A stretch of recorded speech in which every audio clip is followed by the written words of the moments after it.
A school teacher wakes up alone on a spaceship with no memory of his name. He's been sent to save humanity on a mission everyone on Earth assumes is suicide.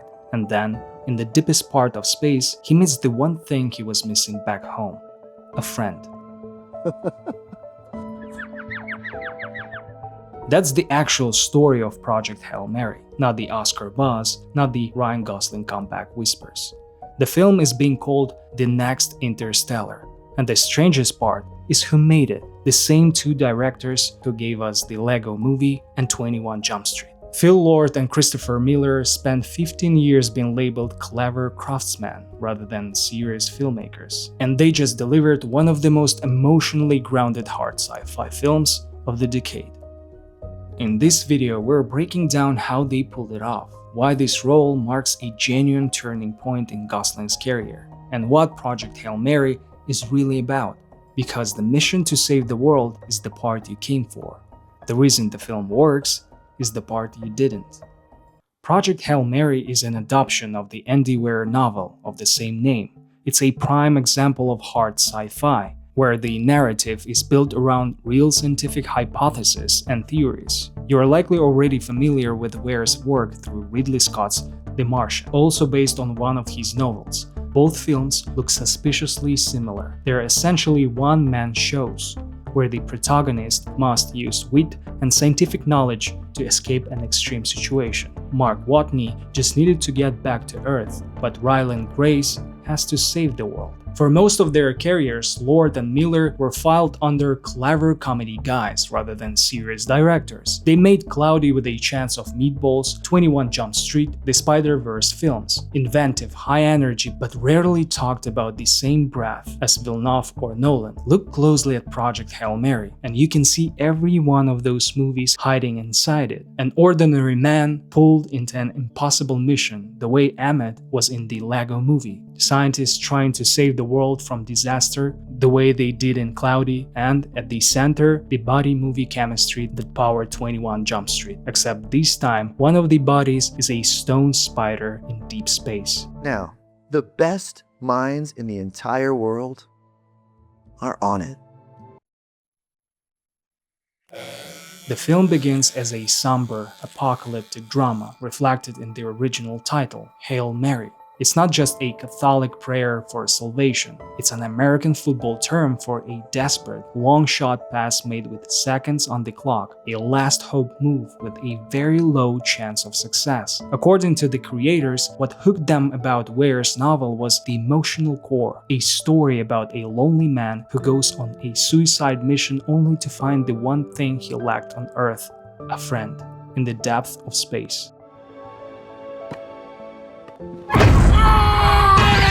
For those who haven't read the book, this twist might have been a total surprise, if not for the trailers. Once Rocky appears, the film shifts tones, essentially becoming a first contact comedy. It's reminiscent of Spielberg, but set in the vacuum of space rather than on Earth.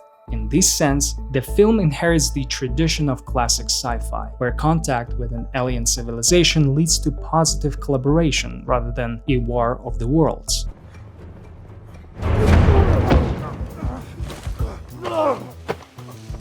Notably, there's no personified villain in Project Hail Mary, only the faceless astrophages who are barely even visible. The heart and soul of the film are Grace and Rocky's relationship, not the grand task of saving the world. Furthermore, the film suggests that unlike some unscrupulous human, this alien helps our hero selflessly. Look.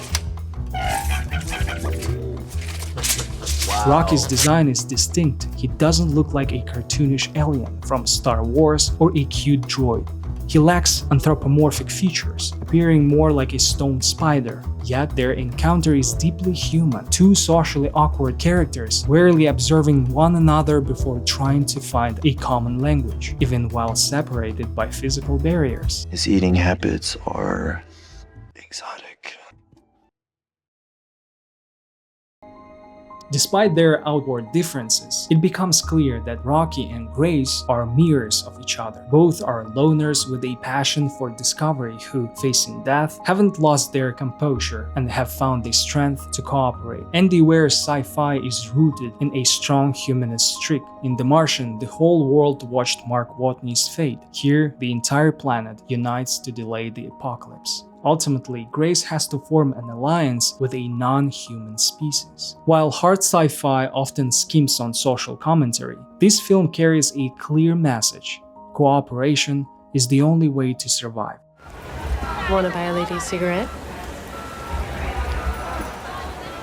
For 15 years, Gosling has been Hollywood's stoic loner, the quiet nobleman heading toward a tragic end, and Barbie was the first time he openly mocked that persona. Project Hail Mary is what comes after that mockery. He plays Grace, disheveled, unshaven, a stolid scientist whose career went nowhere and whose personal life quietly fell apart. He's the chosen one who'd genuinely rather not be chosen, a savior who isn't in any rush to get home.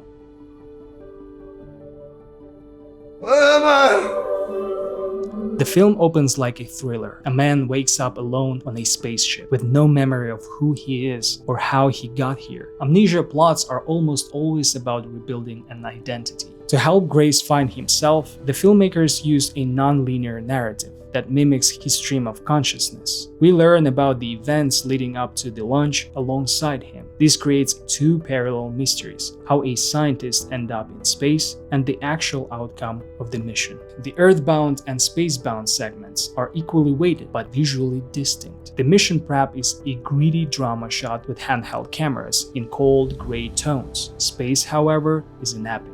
The shift to IMAX format gives it a monumental galactic scale. Earth looks devastatingly pale, while space literally explodes with color, visually signaling where Grace truly feels at home. The film also plays with scale. The narrow corridors of the ship and cramped labs contrasted against the breathtaking vastness of space. Space is dangerous, but it's also a place of freedom. Much like The Martian relied on Matt Damon, this story rests on Gosling's charisma. However, his performance isn't explosive, it's quiet. His range spans from hollow despair to a slight spark in his eyes and a modest smile. Even in crisis, he keeps his cool and finds time for a joke.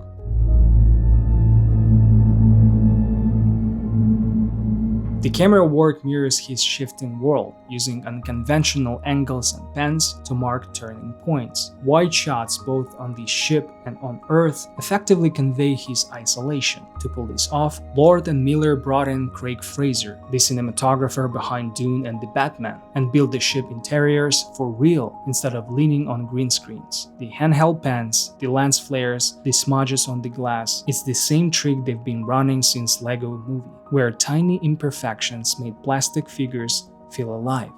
Here, it makes a spaceship feel inhabited.